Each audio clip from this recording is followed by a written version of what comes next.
ഓരോരുത്തർക്കും വ്യത്യസ്ത ലക്ഷ്യങ്ങളും പ്ലാനുകളുമുണ്ട്. എന്നാൽ ദൈവം നമ്മെ തിരഞ്ഞെടുത്തിരിക്കുന്ന ലക്ഷ്യം മനസ്സിലാക്കി അതിനനുസാരമായി ജീവിക്കുക എന്നതാണ് ജീവിതത്തിൽ പ്രാധാന്യമുള്ള വിഷയം.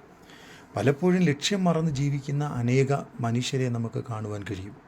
അത് ഭൗതിക ലോകത്തിലും ആത്മീക ലോകത്തിലും ഒരുപോലെ തകർച്ചയിലൂടെ പോകുന്നവർ, ഇറങ്ങിത്തിരിച്ചിട്ട് പിന്തിരിഞ്ഞ് ഒഴിഞ്ഞു മാറുന്നവർ, എങ്ങുമെത്താത്തവർ, ചെയ്തത് മുഴുവൻ നഷ്ടവും പ്രയത്നം മുഴുവൻ പരാജയവുമായി തീർന്നവർ, അങ്ങനെ ജീവിതത്തിൽ തകർച്ചയിലൂടെ പോകുന്ന അനേകരെ നമുക്ക് കാണുവാൻ കഴിയും.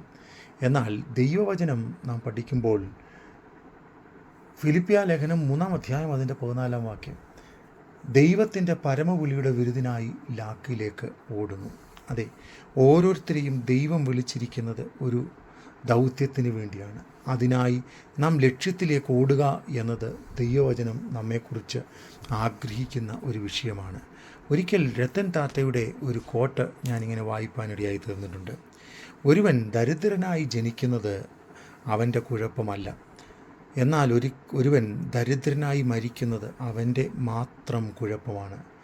എന്ന് പറഞ്ഞാൽ, ലോകത്തിൽ നമുക്ക് ജീവിക്കുവാൻ അവസരം കിട്ടുമ്പോൾ നാം ഏതു കുടുംബത്തിൽ ചെറുതോ വലുതുമായ പശ്ചാത്തലത്തിൽ, സാമ്പത്തികമായ ഉയർച്ചയുള്ളതോ ഇല്ലാത്തതുമായ സാഹചര്യത്തിൽ നാം ജനിച്ചുവെന്ന് വരാം. എന്നാൽ നമുക്ക് ലഭിക്കുന്ന അവസരങ്ങൾ ഉപയോഗിക്കേണ്ടുവണ്ണം ഉപയോഗിക്കാതെ തകർച്ചയിൽ നിന്ന് തകർച്ചയിലേക്കും ബുദ്ധിമുട്ടിൽ നിന്ന് ബുദ്ധിമുട്ടിലേക്കും ജീവിച്ചു പോകുന്നവരായി തീരുക എന്നതല്ല നാം ഉദ്ദേശിക്കേണ്ടുന്ന ഏറ്റവും പ്രധാനപ്പെട്ട വിഷയം. അപ്പോൾ ദൈവവചനത്തിൽ ഇങ്ങനെയാണ് പറയുന്നത്, ദൈവത്തിൻ്റെ പരമവിളിയുടെ വിരുദിനായി ലാക്കിലേക്ക് ഓടുക. അതെ, ദൈവവചനത്തിൽ അനേക വ്യക്തിത്വങ്ങളെ നമുക്ക് കാണുവാൻ കഴിയും. ഹാനോക്ക് ഒരു വലിയ ദൗത്യമുള്ള മനുഷ്യനായിരുന്നു. താൻ തൻ്റെ ജീവിത സാഹചര്യങ്ങളിൽ ദൈവത്തോട് ചേർന്ന് നടക്കുവാൻ ഇടയായി തീർന്നു. താൻ ആ ദൗത്യത്തിന് വേണ്ടി ഉറച്ചു നിൽക്കുകയും ജീവിതത്തിൽ തനിക്ക് നേടാമെന്ന പല പദവികളും ഒഴിഞ്ഞു മാറി ദൈവത്തോട് ചേർന്ന് നടക്കുവാൻ തയ്യാറായതുകൊണ്ട് ദൈവം അവനെ എടുത്തുകൊണ്ടുപോയി എന്ന് നമുക്ക് കാണുവാൻ കഴിയും. നോഹയ്ക്ക് ഒരു വ്യക്തമായ ദർശനമുണ്ടായിരുന്നു, ഒരു നല്ല കാഴ്ചപ്പാടുണ്ടായിരുന്നു. എന്താണ് കാഴ്ചപ്പാട്? ലോകം ന്യായവിധിയുടെ വെള്ളത്തിൽ മുങ്ങുവാൻ പോകുന്നു. അതിൻ്റെ നടുവിൽ ഒരു പെട്ടകമുണ്ടാക്കി തൻ്റെ കുടുംബത്തെയും തൻ്റെ ചുറ്റുപാടുകളിലുള്ള സകലതിനെയും രക്ഷിക്കുക എന്നതായിരുന്നു നോഹയുടെ ദൗത്യം. അത് തൻ്റെ ജീവിതത്തിൽ താൻ പ്രാവർത്തികമാക്കുവാൻ കഴിഞ്ഞു എന്നത് സത്യമായ കാര്യമാണ്. അതുപോലെ ദാവീദിൻ്റെ ജീവിതത്തിൽ വ്യക്തമായ ഒരു ദർശനമുണ്ടായിരുന്നു. അതുകൊണ്ടാണ് താൻ പറയുന്നത്, യഹോവ എൻ്റെ ഇടയനാകുന്നു, എനിക്ക് മുട്ടുണ്ടാകിയില്ല.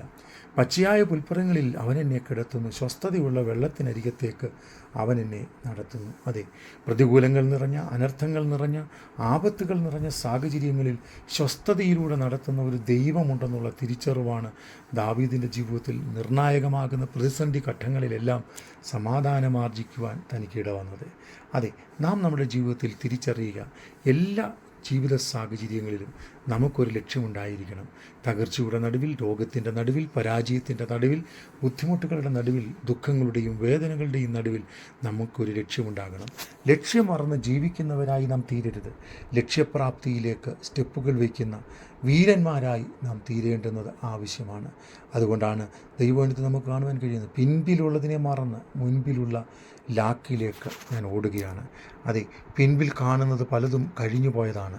അതിനെ ഓർത്ത് ചിന്തിച്ച് വ്യാകുലപ്പെട്ടിരിക്കുവാനല്ല, മുമ്പിൽ ദൈവം ഒരുക്കിയിരിക്കുന്ന നന്മകളെ പ്രാപിക്കേണ്ടതിന് അത് നേടുവാൻ തക്കവണ്ണം ഓടുക എന്നതാണ് പ്രാധാന്യം. അതുകൊണ്ടാണ് അബ്രഹാമും ഇസ്ഹാക്കും യാക്കോബുമൊക്കെ ദൈവം ശില്പിയായി നിർമ്മിച്ചതും അടിസ്ഥാനമിട്ടതുമാകുന്ന നഗരത്തിനായി കാത്തിരുന്നത്. അതേ, നമ്മുടെയും ജീവിതത്തിൽ പ്രതീക്ഷയോടെ മുമ്പിൽ വച്ചിരിക്കുന്ന ഓട്ടം സ്ഥിരതയോടെ ഓടുവാൻ, വിരുദ്ധനായി ലാക്കിലേക്ക് ഓടുവാൻ ദൈവം നമ്മെ സഹായിക്കട്ടെ. May God bless you all.